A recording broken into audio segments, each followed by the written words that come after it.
In this case, one young person is feeling completely violated and their life is in shambles as a result.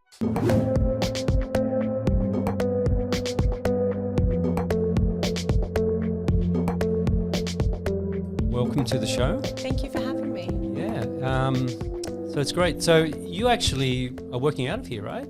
At the moment, I'm part of the pre-accelerator here. Okay, so we are in the Western Sydney Startup Hub, is that correct? That's correct, yeah. And we met last week when they did their inaugural podcast, and you were one of the 4 guests. Yes, that's And correct. we started chatting and we got on. I thought, Amanda would be great to have on the show. Thank you. Yeah. And I'm going to get you to pronounce your last name. That's fair. So my name is Amanda Leigh Doueihi, and together with my husband, we are creating an online platform for sex education. Fantastic. We'll get into all of that. So this is the pre-accelerator that you're with at the moment. And so it's pretty new, which is awesome. Yes. But I'm sure there's lots of, obstacles and things that you've had along the way that you've learned from as well. So on the show, we're always learning from that. But you've got a really fascinating background as well. So, I mean, you grew up in, is it a Lebanese Christian family? Correct, yeah. Yes. My background's Lebanese, Maronite Catholic, and I actually went to school here in Parramatta. There you go. And you support the Eels as your father and grandfather did. Yeah. I've done my research. Yes. And by the way, this is the first, in-person podcast that I've done for the Startup Fail Wisdom podcast. So you are the honourable first in-person guest. So special. Yes, you are. And it's actually really great to do it in the studio. I'm going to have to do this a lot more often. It's good fun doing from home, but person to person is always the best. Anyhow, so you have that interesting background and you've done a lot of different things, from just going to New York and sitting the bar exam in 2010 and, lawyering up there for 8 years, working in people and culture. Some would say HR, but we don't use that word anymore, do we? It's not that you don't use that word. I think it's just the terms people and culture is just more encompassing, I think, of the direction that HR teams have taken. Yeah.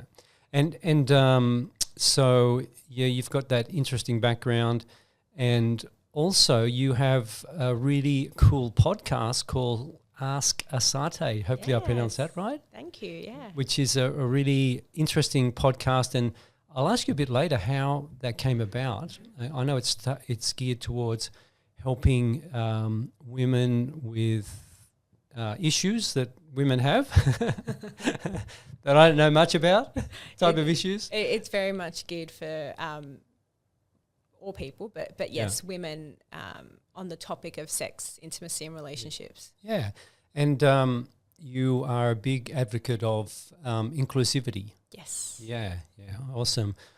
All right, so let's start first of all. Just tell us about your startup. So what's that all about, and how's that going? Obviously, it's the early stages, and what do you want to come from? What's your projection for that? Yeah, no, I'm very excited about this. So I was on a business retreat at the end of March with my mentor. She also has her own podcast called the Essential Shift podcast, and I was at her business birthing retreat, and the way she encouraged us to think about what we wanted to work on and the project we wanted to bring to life, if you will, to birth, really helped me dig a bit deeper. And I didn't realize until I actually came up with the idea and then started to look back that I've actually had this idea for quite a while and I was just sitting on it. And so I'm also a sex and intimacy coach, and I work with men and women around their relationships, around any challenges they have regarding their physical intimacy, their emotional intimacy. I work with couples, and one of the questions I get a lot is around parents. How do I navigate the conversation of sex with my young children? And so I've been giving them some guidance and advice around that, and then realised that I can be doing this on a larger scale and helping more families, helping more young people. And the idea came up more around going to schools and delivering workshops. And then I thought, well, that's quite limiting. Why don't I, why don't we deliver this online? And that was also because of a lot of research I've done. A lot of young people find that the current sex education that they're receiving isn't enough. They find that it undermines their intelligence and their maturity, and they also don't always want to be in the same room as everybody else learning about something that we as a society have made quite shameful and taboo. And so the content that we're going to be delivering on our platform, which we've got a working name, we haven't quite confirmed it, but we're looking at Sently, so SENTLIE. And what's the background to that word? Like, so it's like consent, and then just softening it, so Sently. I like that. And then that way we don't just limit ourselves to just consent content, because we want to go deeper than that. Consent will be a big part of it. So that was what March, April came up with the idea, and then very quickly applied for the pre-accelerator. And so we're still in ideation. We're still working through the kinks and all of the ideas. We have our pitch night coming up next week here at Western Sydney Startup Hub on looking Tuesday. forward to that. Yeah, so we're I've been working on the pitch and practicing with my husband. But the thing is that, in Australia, there is so much going on right now with young people around sex and sex ed. And as we go deeper, there's you've got more than 62% of young males having watched porn before the age of 15. And it's not about, firstly, porn is adult entertainment. And I'm not, going to go into, the rights or wrongs of it, but it's just not meant for young children. Absolutely.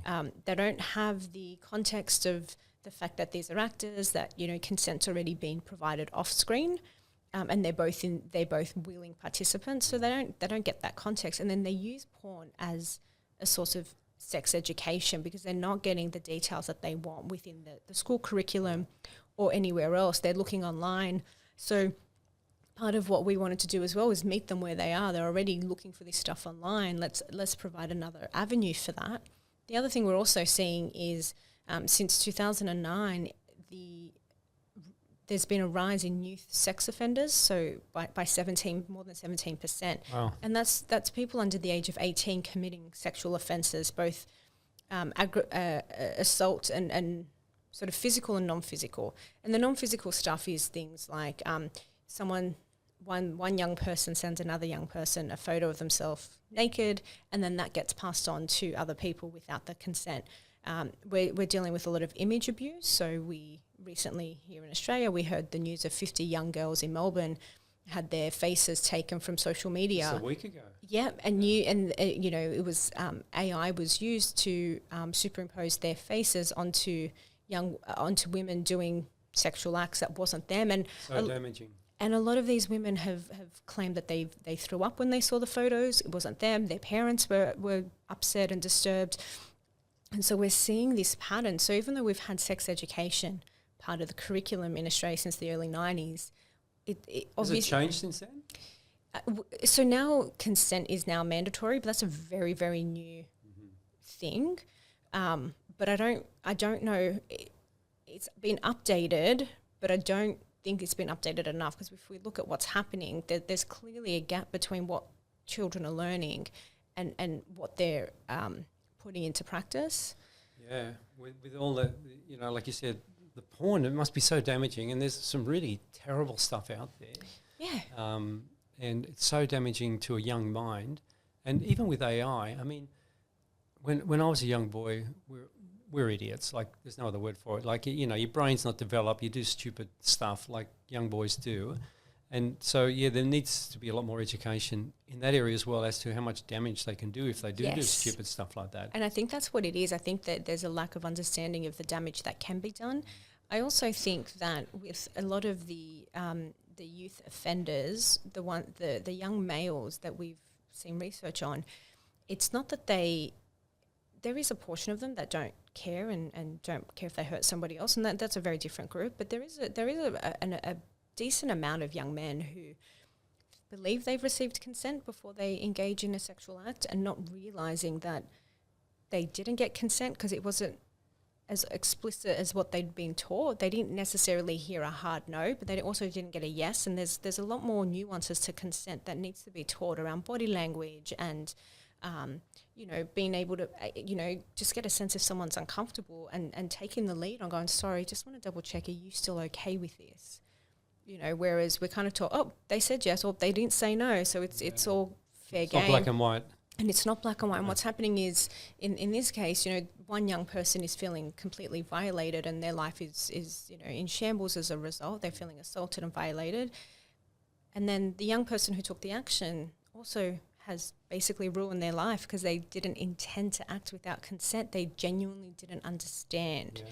And so you see 2 young lives are being ruined, and it doesn't need to be that way. And a lot of it is just lack of the right type of education. Yeah.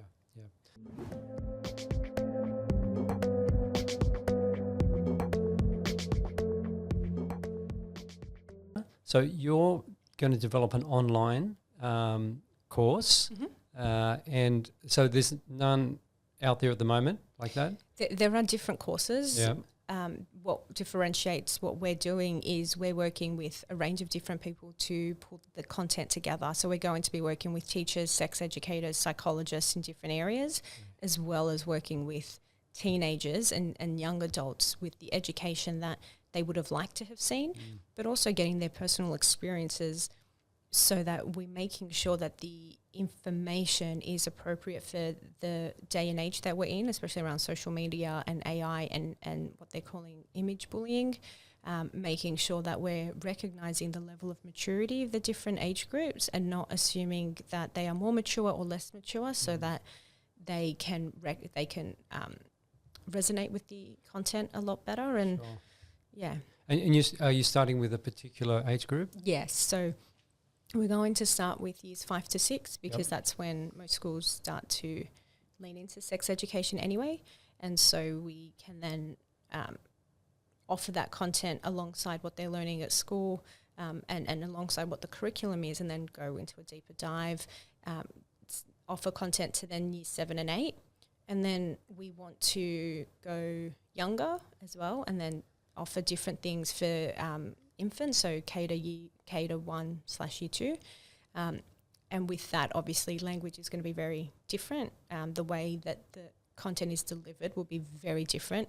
And part of the idea is you see, things like the Wiggles, or you see, different characters that these young kids, enjoy, creating characters for them that delivers the content, so delivers what consent looks like and body autonomy looks like and safety at a young age. Because, again, in Australia, if young children are unfortunately, when they're molested and they go to court, if they don't use the proper terminology, the case can't go ahead. So if they, instead of referring to their genitalia as their penis, their vulva, their vagina, they'll say my willy or my flower or my down there part, and it won't go ahead. And so, firstly, from a legal perspective, we need to make sure that these people who are doing the wrong thing can actually get put away and justice be served.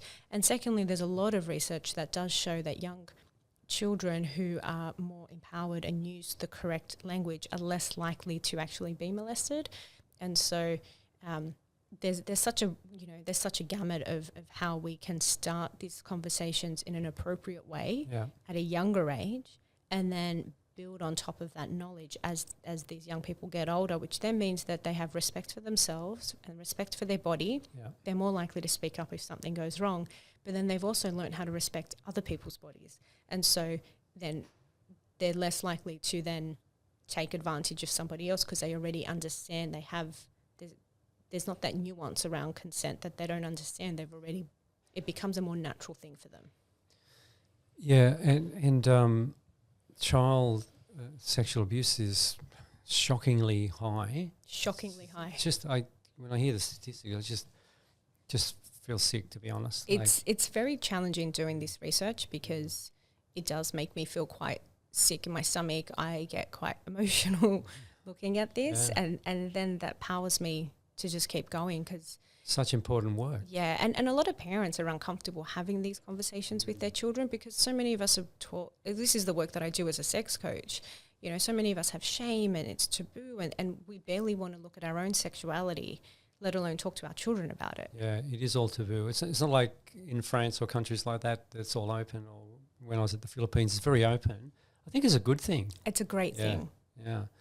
Yeah, so, this is really important work you're doing, and if that can lessen any child being, abused in any way, that's really important. And then as they grow up, less likely to do something as well. Yeah, and then ultimately as well to empower them to feel pleasure and not to have shame around it. And, I grew up in a Catholic community, so we're taught, you wait till you're married and that's it. And what we're teaching is not whether someone should wait till they're married or shouldn't, or they should do one thing or they shouldn't do something. What we're teaching them is to just feel empowered in the decisions that they make. A young woman that I spoke with is in year 12 and was sharing with me how a lot of her friends have, had their sexual debut. So they've all had sex for the first time, and she has decided not to because she hasn't found anyone that feels a deep connection with. But she also has said how all the boys she goes to school with are quite immature for her. And so, but that's an empowered decision.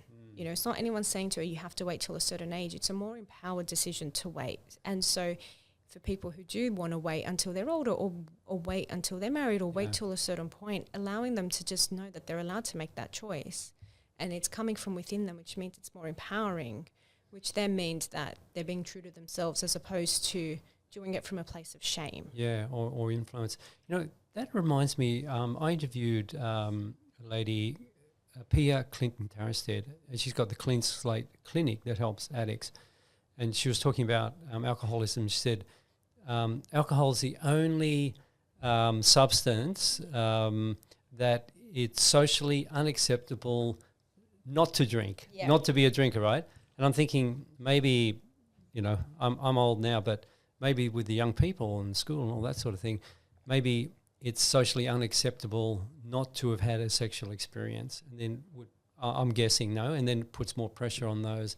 I think, well, we have to do it, and then they just... Correct. And And I think it does depend on the community. So, in at least here in Sydney, we still have a large number of parents who were born overseas, and of course, depending on where they're born, but we still have pockets of really conservative upbringings. So it depends on where young people are going to school and who they're hanging out with. There is an influence of our peers. Absolutely. So you'll either have the peers where, like when I went to school, I went to a Catholic school, and a lot of the other people I was friends with were also from similar backgrounds, quite conservative. And so if anything, it was, well, we wait because that's what we would do. And it was almost a badge of honor. And then there was the judgment, though, of the other women, the young women we went to school with who weren't waiting and who were out, being sexual. And there was a harsh judgment. And it'd be really good to be able to get to a point where there isn't that judgment, where young people can make a decision that's right for them while also respecting the decisions made by their peers. Because people talk, especially when you're young, you're curious, you don't know. Sometimes it's not even malicious, it's just curiosity. And, our hormones are going crazy when you're a teenager, and there's so much there, and you're learning how to become an adult, and your peer group becomes the most important group, even above your family group. And so facilitating these conversations in a way that allows young people to own who they are, be confident with who they are, and for everyone to just, do it in a way that's not going to hurt anybody else, but also not going to hurt themselves. And this is where we then get really deep around, what is sexuality? Firstly, you've got, the LGBTQI plus group of young people who don't have any information or very limited information within the school curriculum. Yeah. So they already are coming at a loss. But then there's also just sexuality at a broader level. Like, what does it mean to be a sexual being? What does that look like? What does it look like to you? What does it look like to someone else? That needs to be then, something that they're allowed to start to explore as they get older, what the whole concept is. But then you then look at people who are neurodiverse or who are intellectually disabled or otherwise disabled, where the rate of them being abused or molested is a lot higher. And so how are we also making sure that within the education we're supporting them and we're providing them with their own opportunities to understand what that means for them in terms of what their sexuality looks like, because often everything is quite, neurotypical or able-bodied, and we don't offer a lot around people who are disabled and or intellectually disabled or challenged in another way. And so, again, that goes from they're more likely to be molested or abused, but then there's less information around what sexuality actually means to them. And again, this is when you talk about, the big vision of what we're building, we're starting small because that's, as you know, within a startup, you have to have a vision. You have to start somewhere, and you can't do it all at once. Yeah. Your vision and purpose and your goal for the next 5-10 years. Correct. Yeah. And then you start small. Exactly. And so, it's a really important thing that you're doing, and it's such a complex area and so many sensitivities. And so, like you said, you'll be working with psychologists and other professionals to develop it. But my experience, to get this into schools, my experience with government organisations, it can be really, really difficult. You need to get key people on side, and they need to test it properly. And then, I can just tell you briefly a story about another gentleman, Matthew, and I'm terrible with names, but he's a lovely, lovely man. He's a graphic artist. So he and his company, they developed a platform for schools, and they had it all ready to go. And then they were presenting it, and, it's not exactly like this, but they said, oh, does this work in blah, blah, blah operating system or whatever? And he said, no. Oh, that's what we use at schools, right? So my husband has 25 plus years in IT operations, and he's fantastic at this stuff. He's just okay. That's good. And that's something we'd actually discuss. So we won't be creating a platform. We'll be utilizing platforms that are already available. We're a content company. Yes. We're a content creation education company.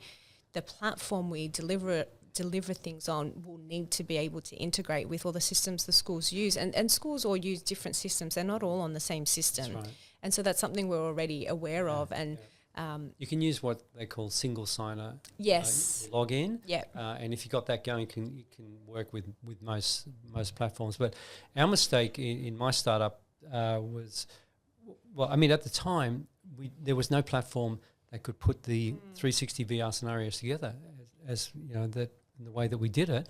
So we started developing our own, and it just blew out and was a huge expense. So if there's something out there that works already, and we're already sort of content providers as well, so it's smart going with another platform. We've been very fortunate because of the pre-accelerator, having access to different people, different mentors. That's how I met you, and having different people sort of say to us, you're not selling the platform. No one cares about the dev for you guys. They care about the content that you're delivering. And I needed to hear that. And I kept trying to ask questions in a different way because our minds all work differently. And I just needed to get clarity. People don't want my platform. I am not a dev person. Yeah. They want the content or the offering. What is our solution isn't a dev platform. Our solution is content-based. Yeah.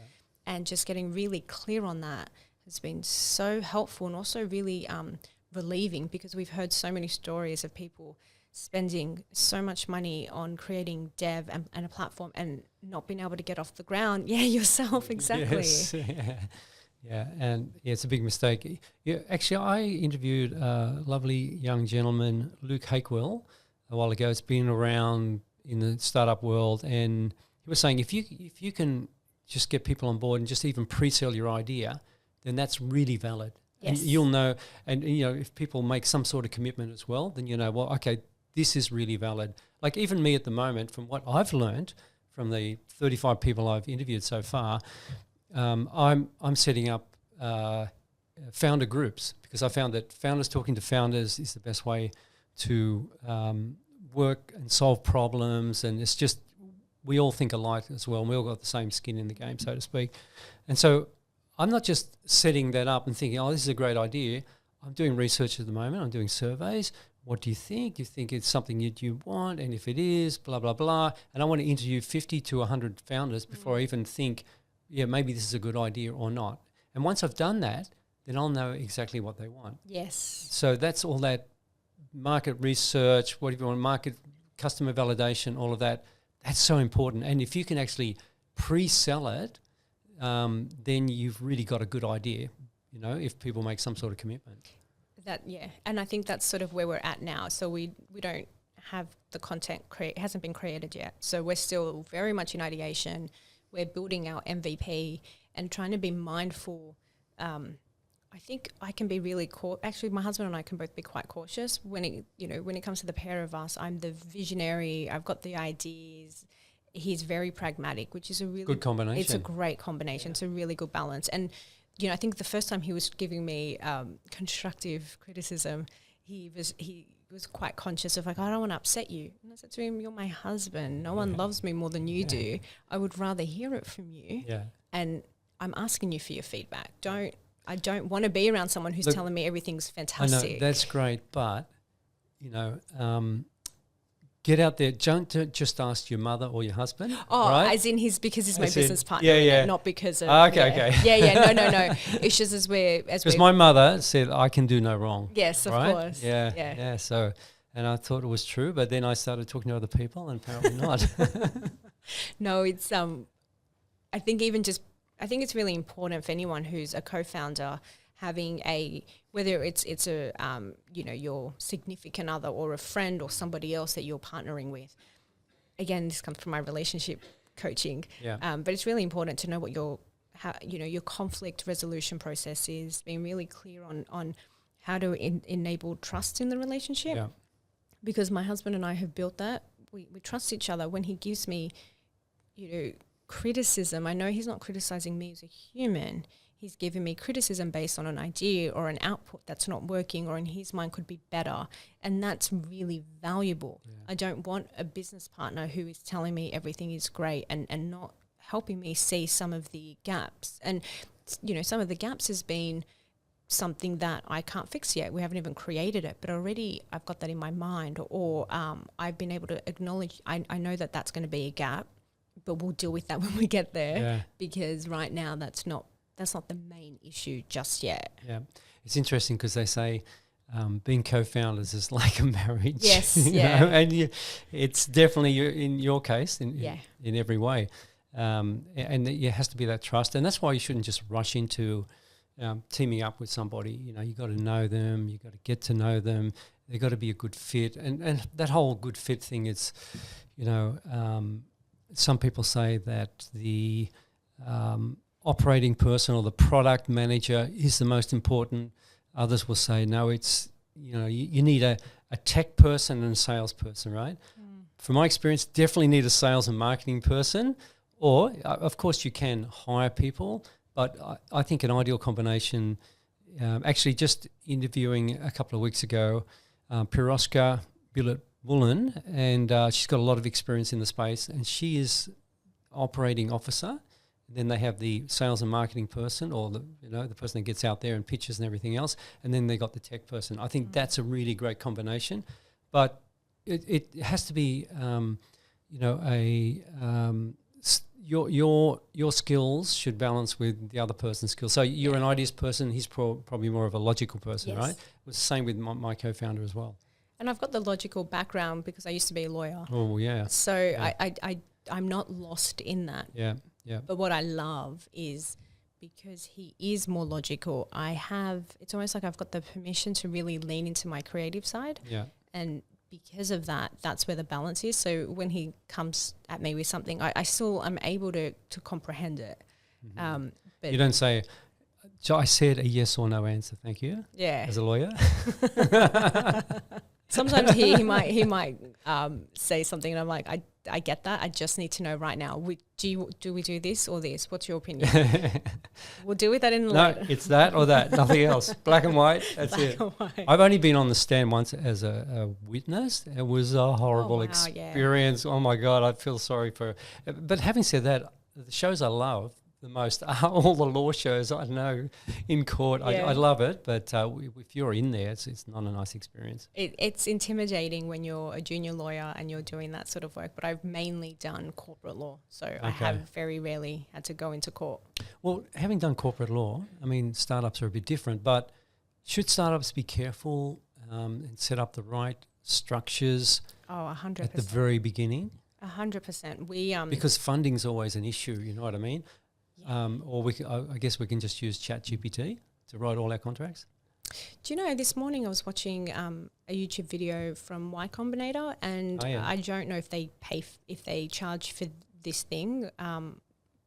It's called Safes. So they actually have these contracts on their website that they say you don't need a lawyer for.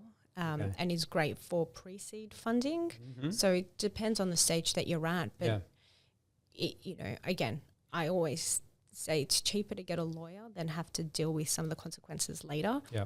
And even in relationships, like I coach some of my couple clients to actually create relationship contracts. Really? They're not going to hold up in a court of law. They're not supposed to. Yeah.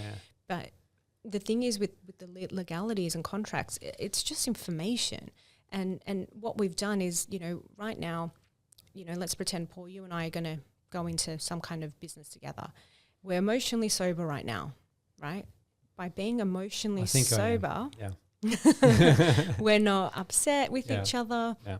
We're not, I see. We're not in the depths of the business where things are going to shit and all of that. And, oh, my God, and what are we going to do? It's like That's when the real test happens. Yeah, but right now we're emotionally sober. Yeah. Right now things haven't hit the roof. I like that word. We can be really mindful. We can be really open-minded. We can be pragmatic in this moment. So what are we going to decide? What if something takes a different turn, what is the process that we're going to say we have to do? Who makes sense to have? Someone needs to have a deciding vote. Who is it going to be? Is it going to be me or is it going to be you? Something my husband and I have talked about, and initially we were going to be 50-50, and then I actually said to him, well, one of us needs the deciding vote.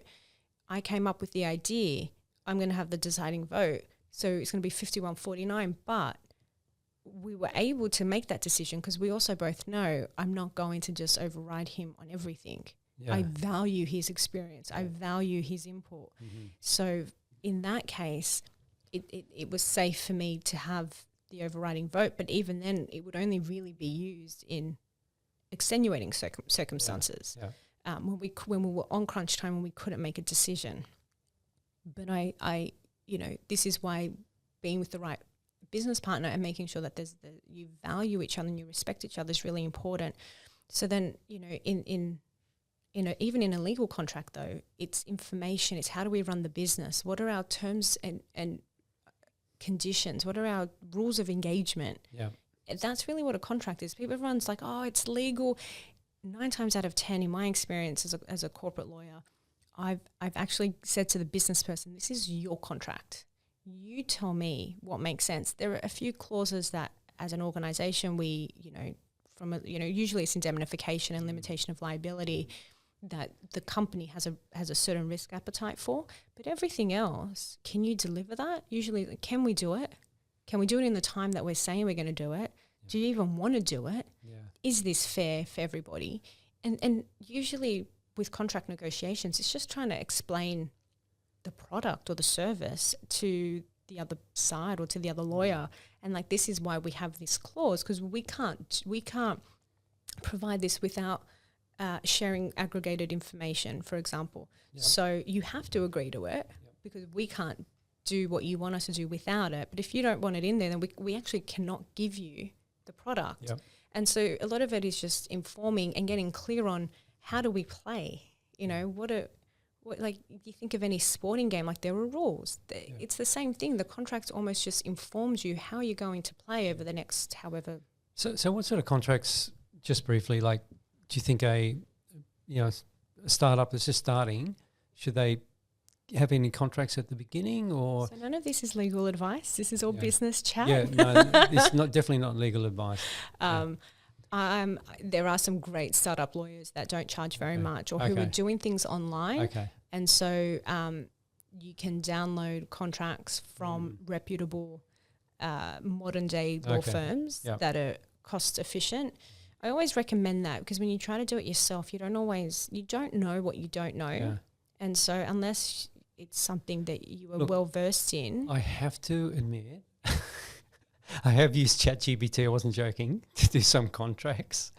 And to me, they look really good. But it was something that was like probably not going to happen anyway with another company. But it looked really good. And I did a few prompts and what about this and that, and put everything that I could possibly need to cover everything. Seemed to come up with, obviously I was actually at an AI conference yesterday. You actually, with AI, it can go right off on a tangent and then keep going. So you really do need to be a content expert anyway. Yeah. So if it was a more serious contract, obviously I would have got it checked by a lawyer. But it can be a good base. I think you've just got to understand the risk involved. There's risk in everything. Yeah.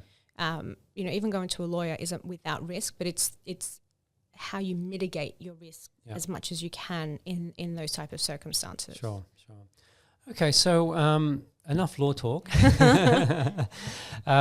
So how did this whole how did you get into being a sex coach, which is like an intimacy coach, right? It could be another word for it. Yeah. How did that evolve? How did that come about? So I moved to New York. I sat for the New York bar exam. So what was the drive to go to New York? Tell us about that. I've always wanted to go to New York. It was a dream from a teenager. I got severely bullied in high school. I never felt like I fit in Sydney. So I grew up, again, in that Lebanese community, but I was considered too open-minded or too white Australian for the Lebanese people, the young people. But then I was too ethnic or Lebanese for the white Australian people. So I never felt like I fit in anywhere. Wow, that must have been really, really hard for you. It was very challenging. And you always have good people around you. There's always the odd person, but for me, a lot of them were people who didn't go to my school, and so or people who were in a different grade to me, and so that was really it felt quite isolating. And so I'd always had this dream of going overseas. Still went to uni. Actually went to Western Sydney University. I did journalism and law. Yeah. Worked as a journalist for many years. Moved into law because. So with the journalist, where did you work as a journalist? Whereabouts? I worked for Fairfax Community Newspapers. Okay. I had my own radio show actually for a little while. Yeah, and what was that called, and what station was that? It was with a Liverpool station, and I cannot remember the name of the station. Because we were saying before, I used to have a community radio show as well. It's so much fun, isn't it? It is. It's a lot of fun. This reminds me a bit of that. It does, doesn't it? Yeah, with like the panel and everything. Yeah, I'm loving it. It was very. It was cute in that it was. I was very. I think I was a lot more bolder in trying new things. I think as you get older, you start to worry a bit more about your reputation. I actually on this equipment. Yeah. It was at another place. I recorded my very first podcast episode that never saw the light of day. Oh, really? About 2 to 3 years before I went live with my podcast as it is now. Yeah. And it's funny how. As I look back on this radio show that I did, I'm like, oh, if I had just pursued that, or if I had done X, Y, and Z, I'd be further ahead in my journey. And I think we can't let ourselves have those sort of regrets, because all of the experiences we have shape us and inform us. Yeah, and we change over time, but I think we just need to be genuine. Yeah. And people appreciate that. Yeah. Yeah. So I did that. Then I ended up working for a conference producing company for a short amount of time. It was very salesy. That's not my strength in that nature of selling. Let's just go back. So, you did the journalism and then the radio show, and then, so why specifically did you pick New York? I don't know. I don't have... is that something you always wanted to go to New York? It was just in the back of my head. I think I got a postcard from from 2 different family friends who'd gone to New York and sent my family a postcard, and I just put it up on my wall, and then I think... That was the seed. Yeah, and then I'd always just wanted to be honest, is to get out of Sydney. Yeah. I'd liked the idea of New York because... it was so big that Dynamic. Yeah, the dynamic of it, but the fact that no one knew who I was. Like I was, like, even just as a kid, as a teenager, if I'd be at the local Westfield shopping centre, there was always someone who saw something, and I was such a good kid. But if I remember my parents, I was with a friend of mine from high school, and we'd gone to Westfield, and she says to me when we get there, by the way, I've told Michael and Sam to meet us.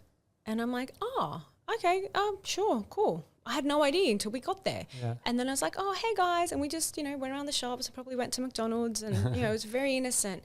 But my grandparents saw me. And so then my grandparents rang my dad and said, we saw your daughter with some boys. So I get home and I get into so much trouble because my dad wasn't upset. He was very, he still is, he's like quite open-minded. He's like, I don't mind that you were with your guy friends, but you didn't tell me. I'm like, I didn't know until I got there. Yeah. And so I feel like I was always getting caught out for not doing, even though I wasn't doing the wrong thing.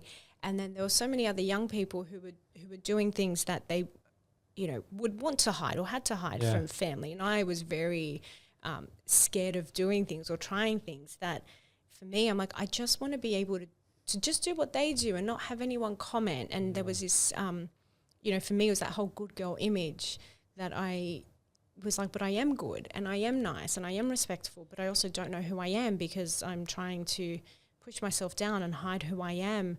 And I just wanted to just see. I'm like, is that who I am? Who am I really? What? So going somewhere, nobody knows you and you can just be yourself and try and figure out. So who are you? Who am I? Who did you figure out that you are? I figured out that there's a lot more that's part of me that resonates with how I grew up than I ever wanted to admit. Right. There's so much more to me that there are people who haven't and probably won't ever earn the right to know that side of me. I think the beautiful thing for me is my husband knows pretty much all the parts of me, and my closest friends do. Mm-hmm. And being able to surround myself with people that have earned the right and deserve to know all of those parts and who I feel safe to be all the different versions of myself with is very empowering. But, when we go to work or with family, not everyone, some of who we are can be private. And this is, again, a lot of what I do in my coaching because people are like, I don't want to have shame around boundaries, right? But I don't want to have shame around intimacy anymore. I don't want to have shame around this. It's just like people don't need to know that. That's a private thing. It's allowed to be private. Yeah. And so you're there in New York, and then when did you come back? So I went in 2010 and came home in 2018. Okay, and so you figured out who you were, and then you thought, okay, I come back home. I also got very, very burnt out. So I worked for a scale up, and was doing extremely long hours, and I had ended up having a concussion from a snowboarding accident. It did not hit my head. It was a whiplash accident. So it was very complicated getting the right medical support because it wasn't so obvious. So I think that really sort of ignited a lot more about, wanting to come home, not having all the support I needed in New York, and then getting extremely burnt out at work. How many hours were you working? In the last job, I'd sometimes be in the office till 10, 11 o'clock at night, a few times till midnight. And then I'd get to work at maybe 9:30, and one day my boss pulled me aside and said, well, the board of directors are here and they're seeing you come in as one of our senior lawyers at 9:30. It's not a good look. And I just see you go home. But that's what I said to her. I said, well, how come you're comfortable? You know what time I finish. Why don't you have my back? Why, if someone says anything, why don't you say, well, she's here at 9:30 because she's, juggling multiple time zones and she's doing all this extra work, and what's half an hour in the morning so that I can show up and be my best productive self, have a bit more rest, have gone to the gym. Exactly. When I know I'm like, I can't go after work because I won't leave on time. There's no even thought about mental health, right? Yeah. So is that why you got into people and culture after? That's a bit, yes. Yeah. Because I've interviewed lots of people that have been in corporate and they've been burned out. Same story, working crazy hours, 16 hours a day, 18, not sleeping properly and 7 days a week. I think it's just crazy. You're not productive. And this is where, and you'll probably see it a lot in the tech space, the startup space, you know, whole productivity, there's busy work. I'm very good. I'm also very good at busy work because, you know, like, look how busy I am. Yeah. But how productive are we really? And that takes a lot more awareness of our goals and where we're heading and where our skill sets are and, you know, all of that. But it's sometimes busy work still moves the needle, but is it the right one? Are we really getting ahead? Is it, you know, you then become, am I just churning out contracts? Yeah, a lot of the time we got to work on the business, not in the business. Correct. You've heard of that, I'm sure. But look, it is hard with the startup. When you begin, you're juggling everything. Yeah. You might be just the only person or only a few of you, but you still got to keep some sort of balance because like after a while you'll just definitely burn out or you won't even be able to continue, you know. And then if you lose your health, then what have you got? Yeah. You know? So what are your thoughts, like with your experience in people and culture? What would you advise early stage startups that, like yourself, right, that do have a lot going on? Some might even have another part-time job or full-time and doing this part-time and so many things going on. How can they maintain that balance? And and if they bring other people on as well, what are your thoughts on that? The one thing I'm very passionate about is if you have a team, ask them what they want. Don't make assumptions. Love that. Because a lot of these startups will have the fancy, you know, I make a joke of, you know, like they'll build the McDonald's in the corner so you have your own McDonald's in the office. Can I just say one thing? You know, the word assumption is don't make an ass, A-S, out of you and me. Yeah. Like you'll make an ass out of you. Yeah, so or the table tennis table or... It's like they spend all this money and it's like, great, we have McDonald's in the office, but who wanted that? Did everyone want that? Was that a good use of money? Could that money have been repurposed into something more meaningful for your team? Could the amount that you spend, could you give extra leave entitlements or could you do more team building exercises that are fun and meaningful, not just whatever? Yeah. Could you, I don't know, have a better work from home option where people are set up better? Yeah. You know, for the same amount of money, what's the leverage of that money? What's the ROI on that investment? So many people will say, but people and culture, they want to do all these expensive things. They don't, if you utilize your people and culture team or the at least the concepts, it's actually quite a commercial decision because when we care about our humans, when we care about the people who are delivering for our brand, they're the face of your brand. So if they're unhappy, that will translate. And if they're happy, they're going to be productive. They're going to win over more customers, and they're also going to be a more pleasant place to work. So you're going to get more loyalty. And so, what would be the 5 most important things to have that really good culture in your startup? Communication. Yeah. Really communicate. Open. People can say what they want. And respectfully. As long as it's respectfully, and I think that's a big thing as well. We talk about psychological safety in the workplace. Yeah. But it's a term that's thrown around. How do you make sure that people know that they can dissent in a meeting? Again, with respect. You're at work. You're not just at home. You're not just going to yell at everyone. But, you know, Paul, that I appreciate you're asking me to do that. I know you're the CEO. But if I may, I don't think that's a great idea. And here's why. Because actually where I'm sitting and from the work that I've done, our customers don't want that. And I don't agree. I should be allowed to tell you as a CEO, just regardless of how junior I am, in my that startup, I don't agree. I had like a flat, there was no hierarchy. I just believed in like having a flat, like everybody can approach everyone. Everyone can approach me as a CEO. Do you know the flat leadership structure can work in some organizations. Yeah.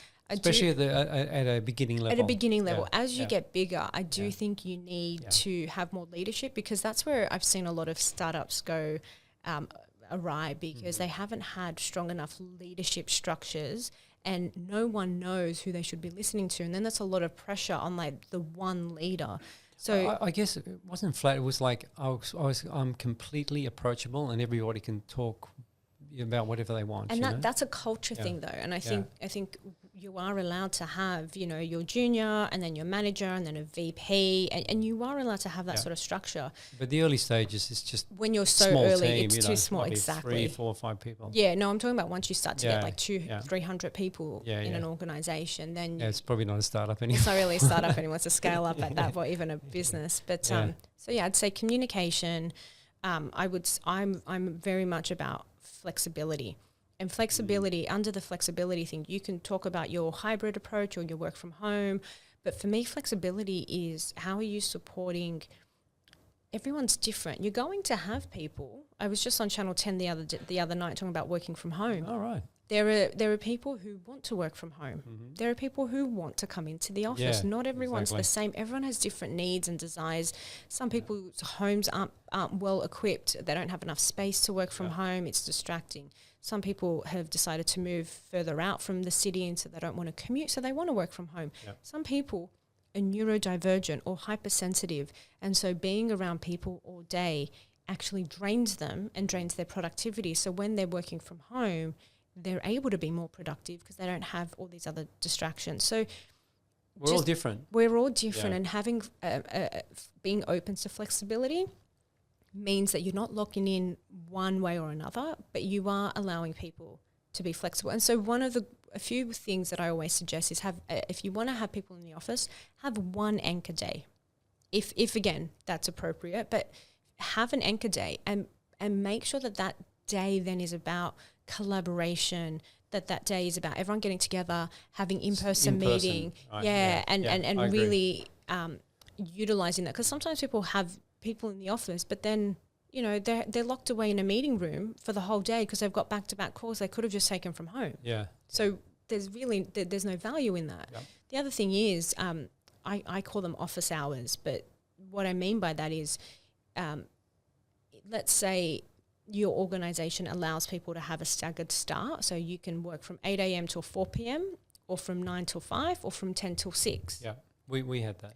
And that then means everyone can work around their personal commitments and obligations, that, you know, if you're not a morning person. Miss the traffic if they're coming in. Correct. Yeah. There's all of that actually. Drop the kids off exactly. or whatever. Exactly. Yeah. And then, but everyone will be at work by 10 and everyone will still be at work by 4, because then 4 o'clock's the earliest that they leave. So you're not allowed to put meetings before 10 or after 4. Yeah. Yeah. So then that also then means that if I actually want to start at 8, I know I've got 2 hours in the morning to get my work done, or I'm starting at 10. I have 2 hours in the afternoon, which is where I actually do my best work. And everybody is different. And I'm not going to get distracted. Yeah. I used to be a late person. Now I'm an early person. So I'm up at 6, and sometimes I do podcasts 7 in the morning. Yeah. I love that. I love to get out of the way quickly. Yeah. You know, that's interesting. All right. Well, there were some really good tips as well. And so what's next for you and your startup? And I already forgot the name. Because we're calling it Cently for now. Love it. So what's actually let's talk about. We said before, you know, let's talk about a few obstacles and failures, because this show is all about failures, what we learn from it, because failures are an awesome thing. Mm-hmm. So I know it's early days, but what are some of the obstacles or failures you come up against? How did you overcome them or not? And what did you learn from that? I think some of the bigger obstacles for us is I say convincing, but demonstrating why the current sex education isn't working. And so a lot of the schools we've spoken to admit that there's a gap, but they don't have resources within their own teams to address it. And, you know, we're still quite new. And so we've really got to prove ourselves. So I think for us, the obstacle is getting a few schools and teachers to take a chance on us and working with us to bring this into schools. I think the other obstacle for us is we want to talk to teenagers about what they have learned and what they'd like to learn, because they're now at that age group where they are either becoming sexually active or at least thinking about it, or their peers are. And so they've also got a little bit more insight about what they've learned, whether it worked or not. But I think the challenge is, well, how do you as an adult go and randomly speak to teenagers about sex, because you don't want to come across as this creepy person. So trying to make sure we can get support through schools or youth centres or parents who will allow us to speak with their kids, and you know, obviously we're not trying to do anything untoward. We just want to get some information and learn from them about what they would prefer to know and how they would prefer to access it. So coming up with ways of speaking to them that still demonstrates that we're safe and trustworthy. Yeah. It's interesting because that gentleman I talked before, Matthew Johnston is his name, and he's doing something in schools around mental health, and he does these awesome illustrations, and they talk about all these different issues, and they interview all the students to what are the current issues, that the real issues that they have, you know. So I guess in a way you need to do something similar Yeah. I'll have to put you in touch. Thank you. I'd appreciate that. Yeah. All right. Well, so to finish off, you've had a pretty amazing life, and you're still young. Well, compared to me, you are. And so I'm just interested, what would Amanda right now go back and tell little Amanda, who's living in that family, a beautiful Lebanese Catholic family, but may feel like, you know, her life might be a little bit limited. What would you tell little Amanda? Let's say 10-year-old Amanda. Oh, wow. Firstly, I am very lucky. I have great parents and great brothers. And so, you know, I definitely appreciated it at the time, and just remind myself that those people are the most important, at least at that, you know, at that time, and even as you get older.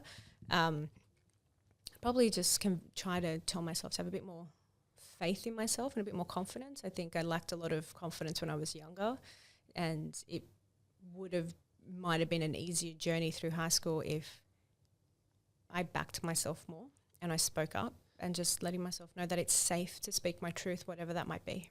Yeah, I think that's a good lesson for all those people out there, because school can be brutal. Like they say startups are brutal, right? School worse. Yes. Like that was my experience as well. And in my days, it was like the school I went to was like an army camp. It was horrible. Wow. Haircut inspection, your hair's over the collar, you get the cane, you know, all that sort of stuff. But yeah, it can be really brutal, and kids can be really cruel as well. Yeah. You know, and so I think there's some nice words. You know, it's interesting, and this is going to sound a bit weird, but actually going back and like in your mind and talking to your younger self is actually a good thing. I do a lot of that sort of work with the coaching that I do. Okay. So in the coaching space and psychology space, you would call it your inner child. And so there is actually a lot of different parts within us. So we have our inner child, your inner teen, maybe you have your own version of an inner nurturer, your inner mother, father, grandparent, what have you. And so a lot of the way I coach as well is talking to the different parts within you, because sometimes we don't know that actually our inner child might be leading us, which is why sometimes you see people acting in a way that comes across as immature or childish, because they're letting that child part of them and those wounds that they've had as children take the lead, whereas as adults we know better usually, we have more experience. So then how do we work to make sure that the childlike part of us is still part of us? You don't get rid of that, but then how do we integrate it, and when are they allowed to participate in something versus not? And that comes up a lot more than people realise when we talk about intimacy. Yeah.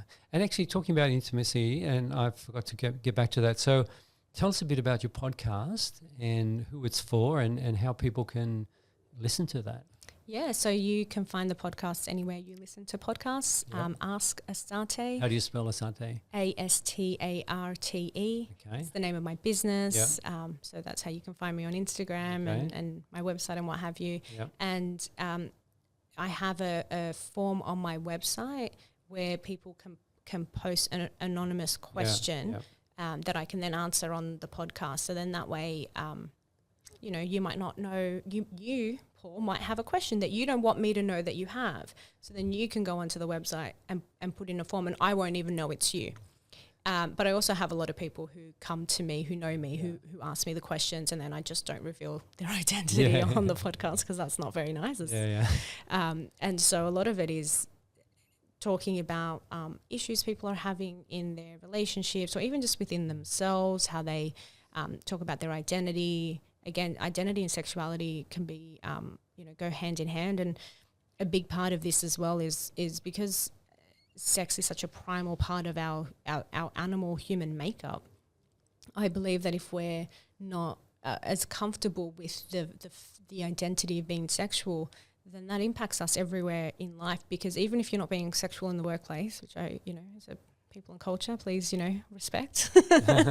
But if you're not confident in one part of your life, that's going to bleed into other areas, and you're not going to feel confident in your workplace. Or if you're afraid of men because you've had a bad experience, then if you have a male boss or male colleagues, that will play out differently, but you may not feel like you can be your best self there because you don't feel safe. Even if they themselves haven't actually done anything, there's still just that experience from the past. So working through that so that you can be yourself and you can be your most vibrant self so you can thrive in life is very much the outcome, not just, in the bedroom or in your intimate relationships, but in all of your relationships.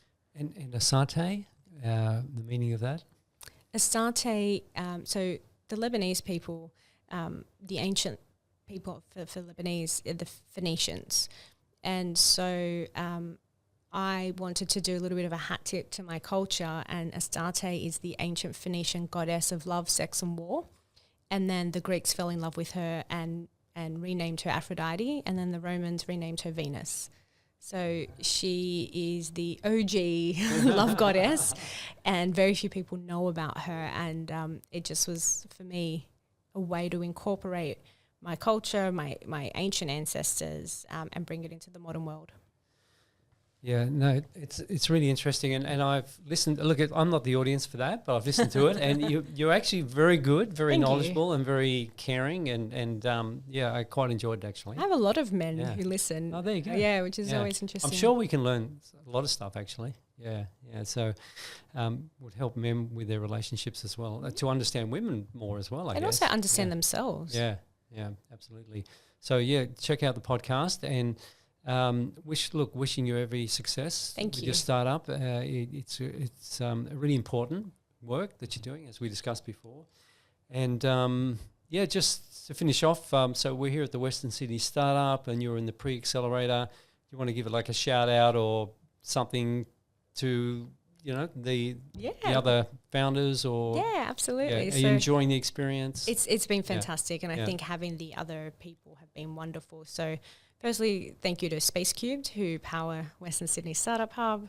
A shout out to the amazing cafe next door, Havenstone. They've got great coffee, great food. And the our mentor, or the person who's taking us through the course, is Caroline, and she is the founder of a business called Scoutly. So thanks to Caroline on that. And then everybody else, we've got Dale Cole, he has a great startup, and I should remember everybody's names of their businesses. That's all. Look, it's not an Oscar speech. It's just like in general. But I want to thank my mum. I want to thank my mum, my dad. But he's got a great business. It's a marketplace for sports agents and athletes. I'll have to interview him as well. I think it'd be Tell great. me all about it. Yeah, there's someone who's doing something called Rolly, a modern wagon for strollers and prams. There's someone who's doing a hemp marketplace, someone using psychology and branding, AI with university admin, a modern day a car that's powered by, I think, hydrogen. Wow. Yeah, building affordable homes. So it's actually been a really great group of people. Interesting, yeah. I love all startup founders, all the interesting things they're doing. They're just the most interesting people I find. Yeah. Well, thanks so much for coming to the studio. No, thank you for having me. It's been a lot of fun, actually. It has been. Talking thank in you. person. I'm just going to have to do this a lot more often. And yes, thanks for your time. And so... I think you said before, so your website I don't think anything is up at the moment, but is there some way they can support you? Yeah. Or if people think this is a great idea, or they're a teacher or somebody. Yeah, so they can go to www.sently, SENTLIE.com. Yep. And there will be a landing page there with some Great. information. If you don't see anything, you can reach out to me at Ask Asarte, and LinkedIn as well. LinkedIn's always great. Yeah. Awesome. Thanks so much, Thank you, Amanda. Paul. It's been great.